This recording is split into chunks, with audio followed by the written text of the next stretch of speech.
ठीक है अश्वत्थामा, यदि तुम अस्त्र वापस लेने में असमर्थ हो तो तुम इसको पृथ्वी की उस दिशा में मोड़ दो जहां की पृथ्वी प्राणहीन है, जहां मनुष्य, पशु, पक्षी, पेड़, पौधे आदि नहीं पाए जाते। उस दिशा में इस अस्त्र को मोड़ दो। इसके बदले में मैं तुम्हें पांडवों से अभयदान दिलवाता हूं कि पांडव तुम्हें कभी नहीं मारेंगे। नाग, गंधर्व, देवता, दैत्य किसी का भी भय मेरे पास नहीं आता। फिर मैं पांडवों से अभयदान क्यों लूं? जिनके समस्त वंश को नष्ट करने का मैंने प्रण लिया है, उनसे मैं अपने जीवन की भिक्षा कैसे मांग सकता हूं? मैं पांडवों के सामने कभी घुटने नहीं टेक सकता, कदापि नहीं टेक सकता। तो तुम मेरी आज्ञा का विरोध करोगे? मुझे क्षमा करें भगवान, मैं ऐसा करने पर विवश हूं। अब मैं ये अस्त्र पांडवों की बहू अभिमन्यु की पत्नी उत्तरा के गर्भ की दिशा की ओर मोड़ता हूं। नहीं! अश्वत्थामा, अश्वत्थामा, इससे पांडवों का वंश ही नष्ट हो जाएगा और मेरा दुर्योधन को दिया हुआ वचन भी पूरा हो जाएगा।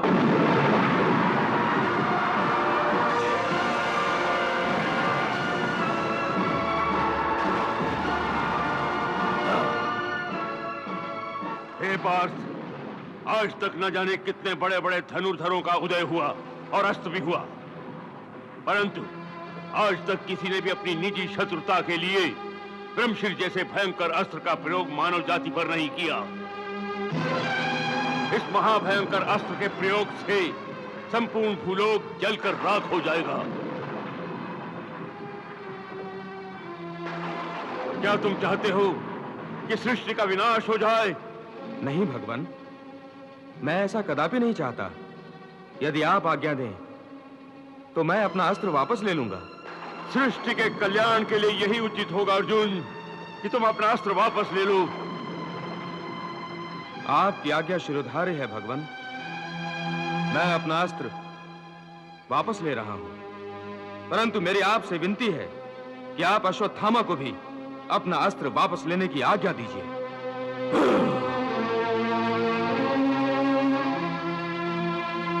हे ब्रह्मशिर अस्त्र, मैं भगवान वेद व्यास की आज्ञा अनुसार समस्त भूलोक के कल्याण हेतु तुम्हें अपने अस्त्र भंडार में वापस आने की आज्ञा देता हूं।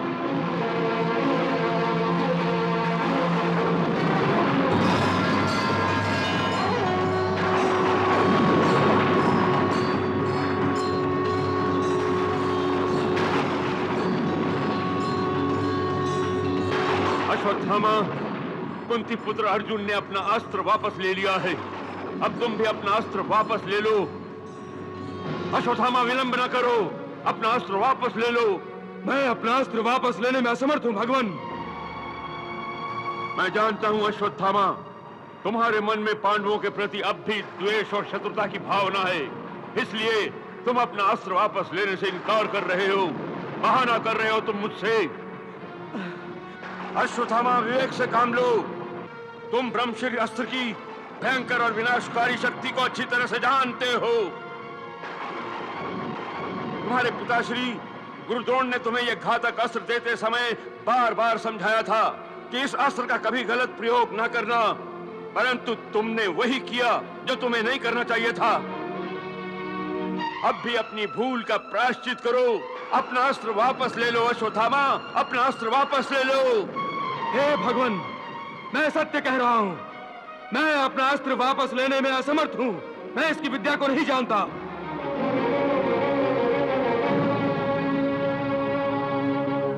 हाँ, परंतु मैं इसकी दिशा को अवश्य बदल सकता हूं।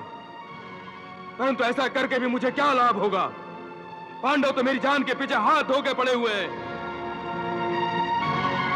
ठीक है अश्वत्थामा, यदि तुम अस्त्र वापस लेने में असमर्थ हो तो तुम इसको पृथ्वी की उस दिशा में मोड़ दो जहां की पृथ्वी प्राणहीन है, जहां मनुष्य, पशु, पक्षी, पेड़, पौधे आदि नहीं पाए जाते। उस दिशा में इस अस्त्र को मोड़ दो।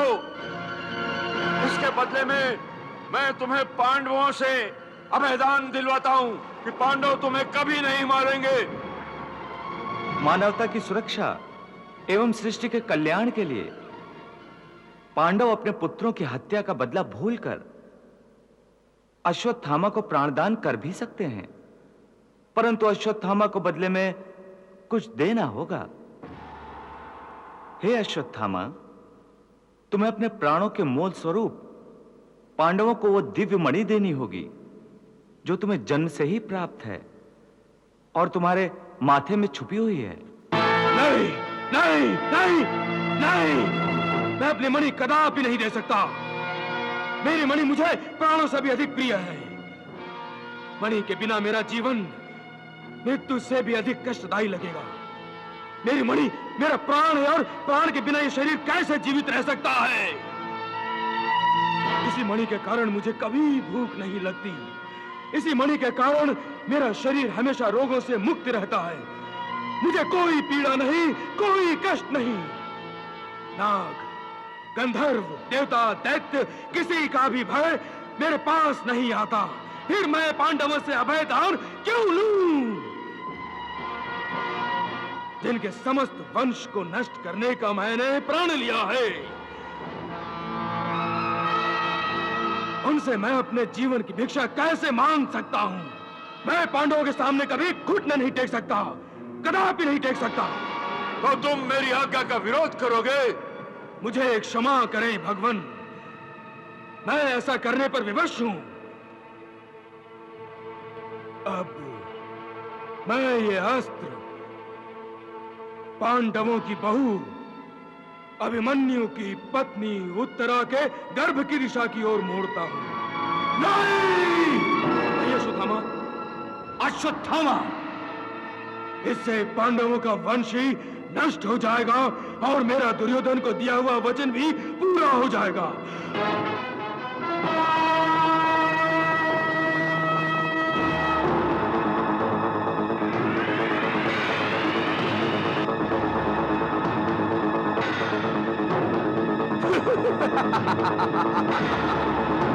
मैंने तुम्हारे सामने अपनी प्रतिज्ञा पूरी कर ली और तुम खड़े खड़े देखते रहे।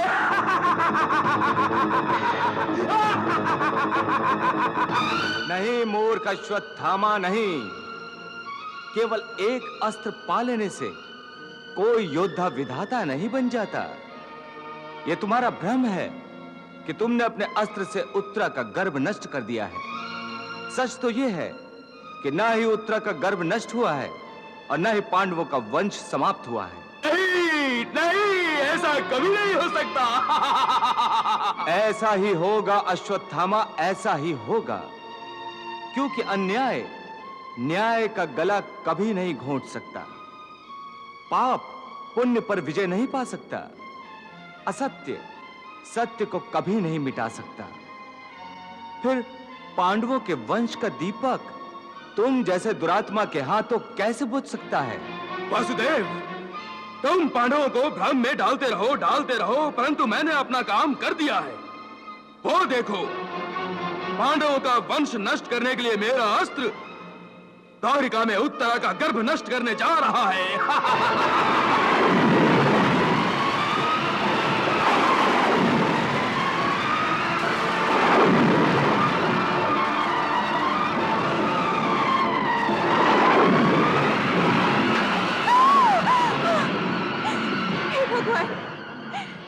भगवान, ये कैसा प्रलय आ गया है? हे भगवान, मेरी और मेरे बच्चे की रक्षा करो भगवान, रक्षा करो भगवान। पांडवों को बड़ा गुमान था तुम्हारी शक्ति पर, तुम्हारी माया पर। अब दिखाओ अपनी माया, अपनी शक्ति और रोको मेरे ब्रह्मशिर अस्त्र को। हे प्रभु, मैं आपकी प्रभुता को पहचानता हूं। मैं जानता हूं कि आपके होते उत्तरा के गर्भ पर आंच भी नहीं आ सकती, परंतु इस दुष्ट का भ्रम तोड़ना अति आवश्यक है। इसे बता दीजिए कि आप ही सर्वशक्तिमान हैं, हाँ, दिखाओ दिखाओ दिखाओ कोई चमत्कार। रोक लो मेरे ब्रह्मशीर अस्त्र को।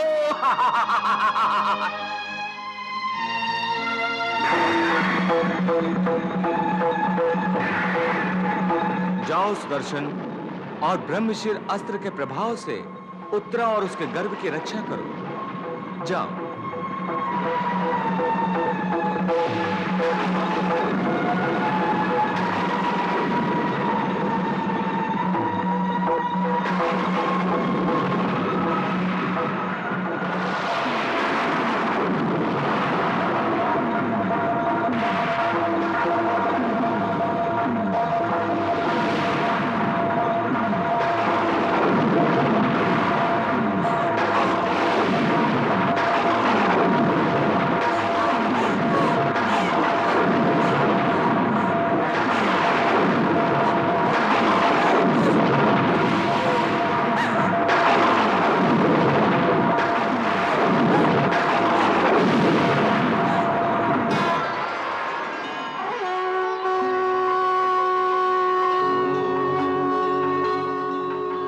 प्रणाम प्रभु। मेरे लिए क्या आज्ञा है प्रभु? हे ब्रह्मदेव, आपके ब्रह्मशीर अस्त्र का अश्वत्थामा ने दुरुपयोग किया है। हाँ प्रभु, मुझे खेद है कि अब तक मेरा ब्रह्मशीर अस्त्र अश्वत्थामा जैसे अयोग्य योद्धा के पास रहकर उसके शौर्य की शोभा बढ़ा रहा था, और उसने अपनी इसी अयोग्यता का प्रदर्शन करते हुए अपनी निजी दुश्मनी निकालने के लिए ब्रह्मशीर अस्त्र उत्तरा के गर्भ में छोड़ा है। मैंने अपना सुदर्शन भेजकर पांडवों के अंतिम दीपक को बुझने से तो बचा लिया है, परंतु मेरी आपसे एक विनती है। विनती नहीं प्रभु, आज्ञा दीजिए। आपका आदेश शिरोधार्य होगा। हे ब्रह्मदेव, जिसकी जितनी झोली होती है उसमें उतनी ही वस्तु समाती है। यदि किसी को उसकी क्षमता से कुछ अधिक मिल जाता है तो वो उसका महत्व भूलकर उसका दुरुपयोग करने लगता है। ब्रह्मशीर जैसा महाभयंकर अस्त्र अश्वत्थामा जैसे अयोग्य, ओछे और नीच प्रवृत्ति के व्यक्ति को कदापि नहीं दिया जाता। उसे धारण करने के लिए तो अर्जुन जैसा धैर्यवान और बुद्धिमान होना चाहिए, अन्यथा सृष्टि का विनाश होने में अधिक समय नहीं लगता। समझ गया प्रभु, आज से आपकी आज्ञा का पालन होगा। अब मैं अपना ब्रह्मशीर अस्त्र वापस लेता हूं। हे ब्रह्मशीर अस्त्र, सृष्टि के कल्याण हेतु अपना विनाशकारी प्रभाव समाप्त कर दो और मेरे अस्त्र भंडार में वापस आ जाओ।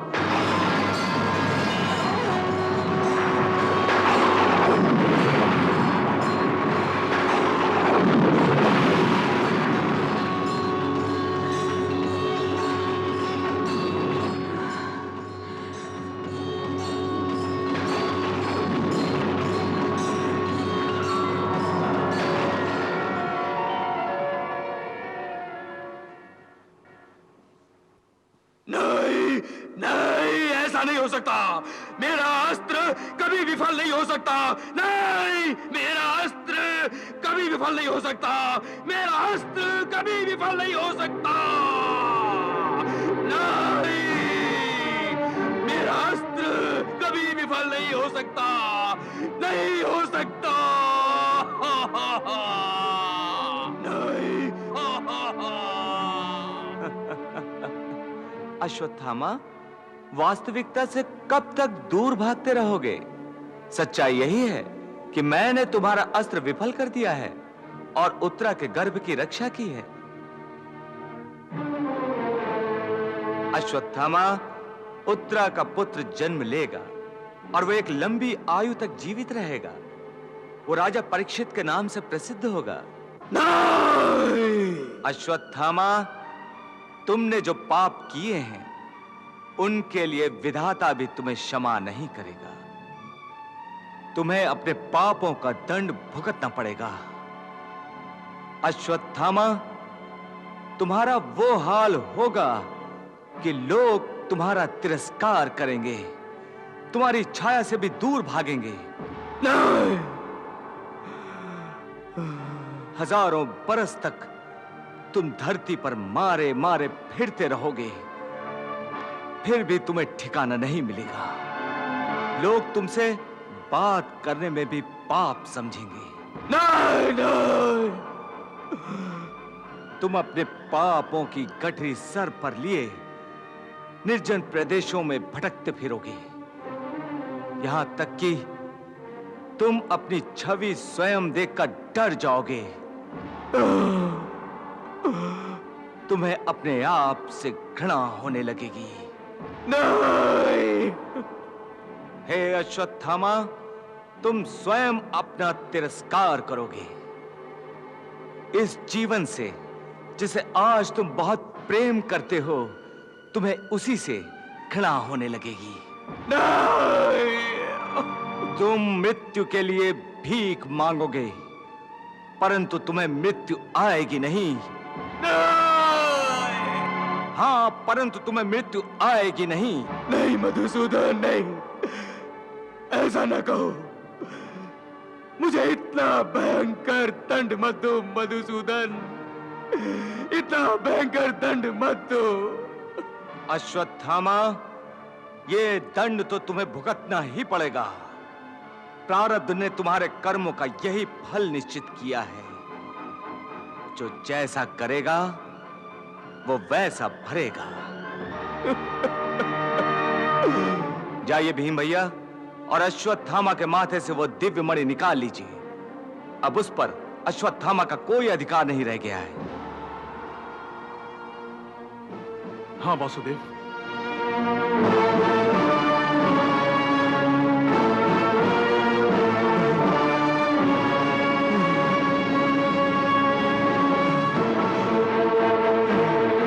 अश्वत्थामा,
मैंने पापी अश्वत्थामा के माथे से ये दिव्य मणि निकाल ली। वाह भीमसेन, वाह।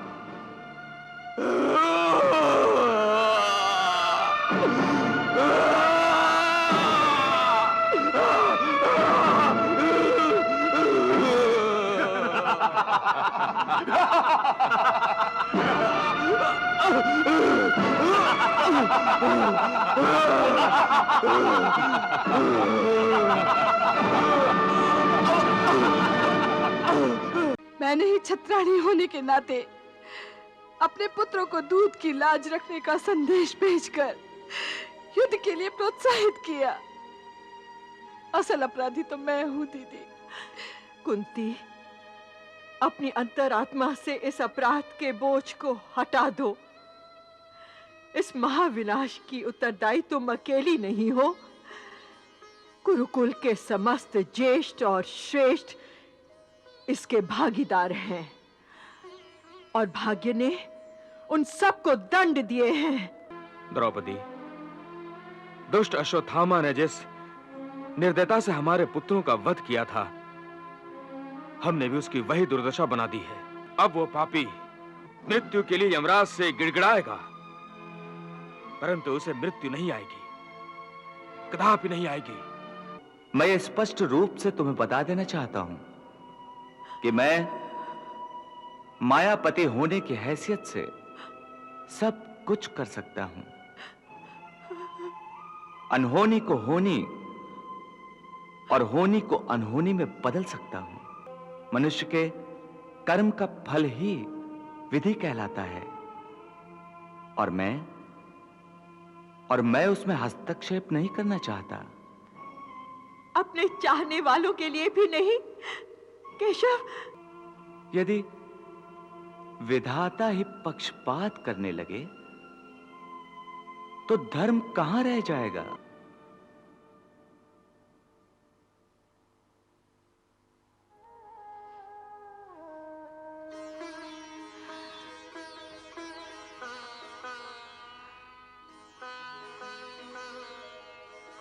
दीदी। कौन? कुंती? हाँ, असल में मुझे तुम्हारे पास आना चाहिए था कुंती, तुम्हारे 5 पौत्रों का शोक मनाने के लिए। अचानक तुम पर दुखों के पहाड़ जो टूट पड़े हैं। हाँ दीदी, कदाचित हम दोनों का अब यही एक काम रह गया है कि एक दूसरे के पुत्रों पौत्रों का शोक मनाएं, एक दूसरे के दुख में आंसू बहाएं। क्या करें कुंती, प्रारब्ध ने हम माताओं के भाग्य में यही कर्तव्य निश्चित किए हैं। अपने बच्चों को जन्म देना, उनको पालना पोसना और अकस्मात उनकी मृत्यु पर उनका जीवन भर शोक मनाना। पहले मैं अपने आप को संसार की सबसे सौभाग्यशाली मां समझती थी। मेरे आंगन में 100 पुत्रों की हंसी गूंजती थी, परंतु आप नहीं दीदी, इसके लिए आप अपने भाग्य को मत कोसिए, क्योंकि आपकी ममता को लूटने वाला और कोई नहीं, सिर्फ मैं हूं। नहीं कुंती, मैं तुम पर यह आरोप नहीं लगाती। हाँ दीदी, मैंने ही आपकी गोद को उजाड़ा है। मेरा अहम, मेरे अंदर की छत्राणी मुझे बार बार युद्ध के लिए उकसाती रही। मैंने ही छत्राणी होने के नाते अपने पुत्रों को दूध की लाज रखने का संदेश भेजकर युद्ध के लिए प्रोत्साहित किया। असल अपराधी तो मैं हूं दीदी। कुंती, अपनी अंतरात्मा से इस अपराध के बोझ को हटा दो। इस महाविनाश की उत्तरदायी तुम अकेली नहीं हो। कुरुकुल के समस्त ज्येष्ठ और श्रेष्ठ इसके भागीदार हैं और भाग्य ने उन सबको दंड दिए हैं। कदाचित मेरा भाग्य उससे अधिक रुष्ट था, इसीलिए उसने मेरे 100 पुत्र मुझसे छीन लिए हैं और तुमसे तुम्हारे सभी पौत्रों को छीन लिया है। अब कुरुकुल का नाम आगे बढ़ाने वाला कोई नहीं रहा, न तुम्हारी तरफ से न मेरी तरफ से। नहीं दीदी, अब भी आशा की एक किरण बाकी है। कुरुवंश की बेल के आगे बढ़ने का एक ही केंद्र बिंदु है, उत्तरा। अभिमन्यु की निशानी, उसका होने वाला पुत्र ही इस वंश को आगे बढ़ा सकता है। वही कुरुकुल के अंधेरे में आशा की एक किरण है, बस। ईश्वर उत्तरा के अजन्मे बालक की रक्षा करे, ईश्वर रक्षा करे।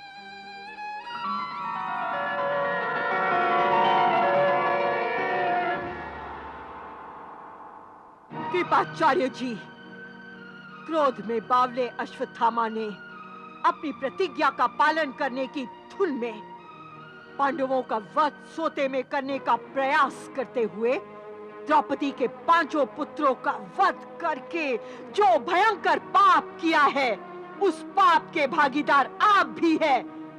आप पापी हैं, पापी। परंतु मैं क्या करता महारानी?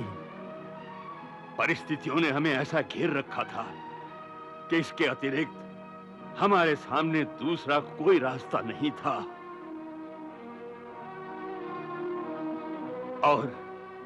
और फिर युवराज के आदेश ने मेरे हाथ बांध दिए थे।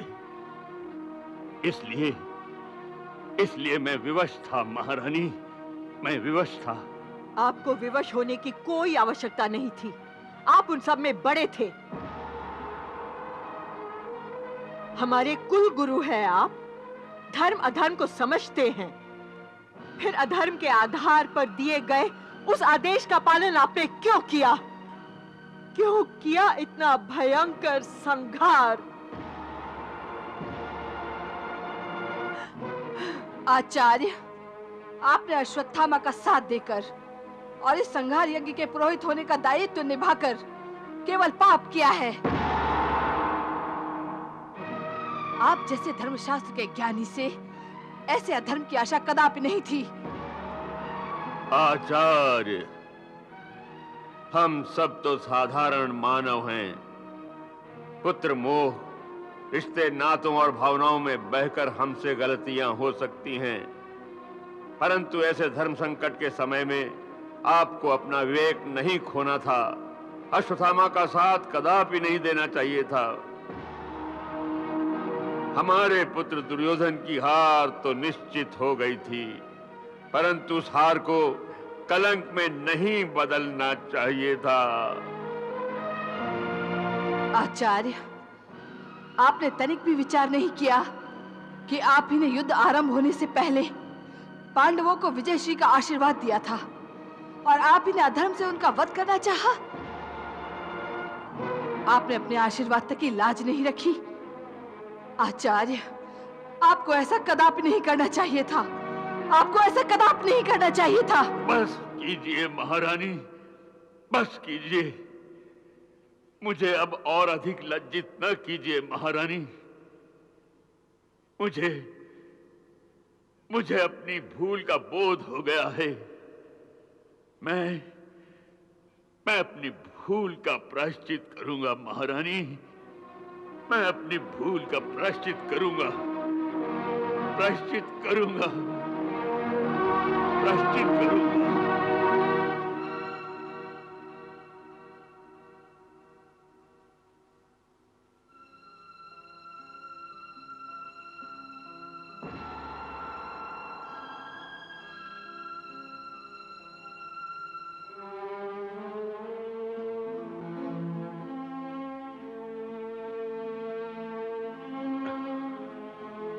पांचाली, मैंने तुम्हारे पुत्रों का प्रतिशोध ले लिया है।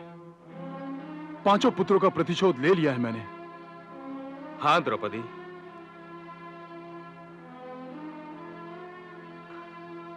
द्रौपदी, दुष्ट अश्वत्थामा ने जिस निर्दयता से हमारे पुत्रों का वध किया था, हमने भी उसकी वही दुर्दशा बना दी है। अब वो पापी मृत्यु के लिए यमराज से गिड़गिड़ाएगा, परंतु उसे मृत्यु नहीं आएगी, कदापि नहीं आएगी। देखो द्रौपदी, देखो, ये दिव्य मणि हमारे प्रतिशोध के जीत की निशानी है। अश्वत्थामा के माथे से हमने ये मणि नोचकर प्रतिशोध का ये अध्याय समाप्त किया है। बाकी सब के सब हमारे प्रतिशोध के प्रकोप से पहले ही नर की आग में झोंके जा चुके हैं। बस करो भीमसेन, बस करो। प्रतिशोध की ये भाषा बंद करो। कल तक मैं स्वयं इस प्रतिशोध के शब्द का ही जाप किया करती थी, परंतु अपने ही पुत्रों को प्रतिशोध की अग्नि में भस्म होते देखकर इस प्रतिशोध के शब्द से घिन आने लगी है, घिन आने लगी है।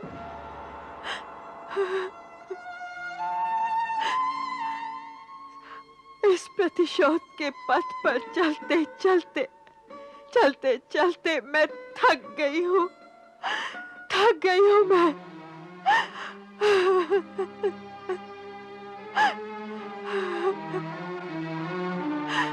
प्रतिशोध के पथ पर बिखरी लाशों से टकरा टकरा कर मेरी आत्मा घायल हो चुकी है। मेरे पैरों में छाले पड़ गए हैं।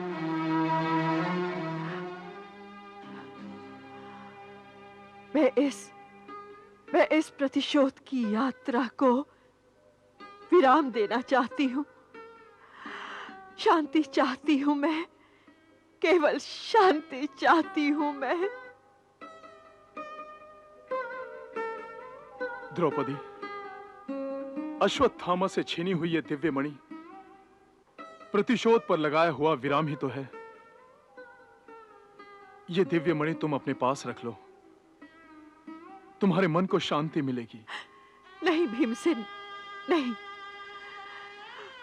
एक मां के लिए उसके पुत्र से बढ़कर कोई मणि, कोई हीरा नहीं होता। उसके हीरे मोती तो उसके पुत्र होते हैं, और मेरे तो 5 पुत्र लुट गए हैं।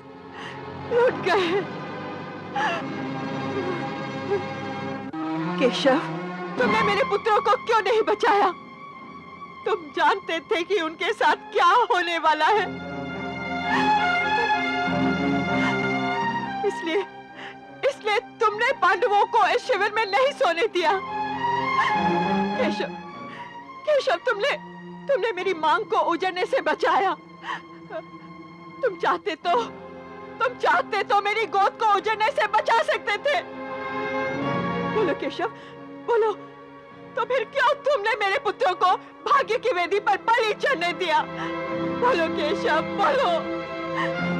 इसका उत्तर है तुम्हारे पास?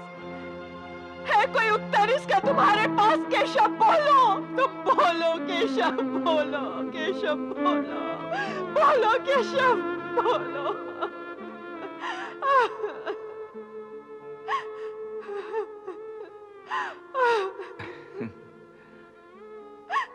द्रौपदी, मैं तुम्हारे प्रश्नों का उत्तर देना नहीं चाहता था, पर तुम मुझे विवश कर रही हो तो सुनो। तुम सब मेरी वास्तविकता को अच्छी तरह से जानते हो, इसलिए मैं स्पष्ट रूप से तुम्हें बता देना चाहता हूं कि मैं मायापति होने की हैसियत से सब कुछ कर सकता हूं। अनहोनी को होनी और होनी को अनहोनी में बदल सकता हूं। दुर्भाग्य को सौभाग्य और सौभाग्य को दुर्भाग्य में बदल सकता हूं। मैंने ही जो विधि का विधान बनाया है वो प्राणियों के कर्मों और कर्मों के फल का विधान है। मनुष्य के कर्म का फल ही विधि कहलाता है, और मैं उसमें हस्तक्षेप नहीं करना चाहता। अपने चाहने वालों के लिए भी नहीं केशव, मेरे लिए भी नहीं, अपनी बहन के लिए भी नहीं, जिसे तुम इतना चाहते हो। द्रौपदी, यदि विधाता ही पक्षपात करने लगे तो धर्म कहां रह जाएगा? न्याय कहां रह जाएगा? धर्म की बजाय अधर्म का पलड़ा इतना भारी हो जाएगा कि वो धरती को छूने लगेगा। ये सारा संसार, ये सारी सृष्टि का आधार है धर्म। जब धर्म ही नहीं रहेगा तो संसार का तो अंत हो जाएगा। और जैसा मैं तुम्हें पहले भी कह चुका हूं कि मैंने ये मानव अवतार धर्म की रक्षा के लिए लिया है। धर्म जब जब संकट में होगा तब तब मैं आऊंगा। हाँ, तब तब मैं आऊंगा। तो फिर द्रौपदी, मैं जो धर्म का रक्षक हूं, वो भला धर्म का भक्षक कैसे हो सकता है? परंतु केशव, मैं तो एक मां हूं और ममता का तो धर्म ही अपनी संतान की रक्षा और उद्धार करना है। तो फिर मैं अपने पुत्रों की मृत्यु चुपचाप कैसे सह सकती हूँ? कैसे सह सकती हूँ? परंतु द्रौपदी, इस महायुद्ध में केवल तुम्हारे ही 5 पुत्रों को मृत्यु नहीं आई, दोनों पक्षों के लाखों योद्धा मारे गए। वो सब किसी न किसी के पुत्र तो थे, किसी के पति थे, किसी के पिता थे। यदि उन सब के चाहने वाले तुम्हारे जैसे विलाप में डूब जाएं और ईश्वर से उनकी मृत्यु का कारण पूछने लगे, तो फिर क्या होगा? याज्ञसेनी, संसार में हर प्राणी अपने प्रारब्ध के अनुसार ही जन्म लेता है और अपनी निश्चित आयु तक जीता है। उसके बाद तो सभी को मृत्यु की शरण में जाना ही पड़ता है। द्रौपदी, तुम्हारे 5 पुत्रों की भी आयु निश्चित थी। उनका और हमारा साथ केवल इतना ही था। वो तो महान आत्माएं थीं, जो अपना निश्चित कार्य पूर्ण करके चली गईं। ऐसी महान आत्माओं की मृत्यु पर यूं शोक करना हमें शोभा नहीं देता। हाँ द्रौपदी, केशव ठीक कह रहे हैं। उठो। हमारे पुत्र महावीर थे। वो वीर गति को प्राप्त करके स्वर्ग चले गए हैं। द्रौपदी, अपने पुत्रों की मृत्यु से हम क्रोधित हो गए थे, परंतु वासुदेव ने जीवन मृत्यु का गूढ़ रहस्य समझाकर हमारे मन से शोक और दुख को निकाल दिया है। पांचाली, याज्ञसेनी, तुम्हें भी अपने मन को धैर्य देना होगा।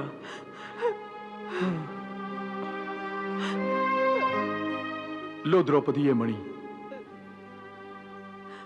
इसे अपने पास रखो। अब ये तुम्हारे केशों में सच कर तुम्हारा गौरव बढ़ाएगी। नहीं भीमसेन, नहीं। इस मणि को मेरे केशों में नहीं बल्कि महाराज युधिष्ठिर के मुकुट में सजना चाहिए। मेरा गौरव तो तुम 5 पांडव हो। मुझे किसी मणि की आवश्यकता नहीं है। लीजिए महाराज, इसे अपने मुकुट में धारण कीजिए।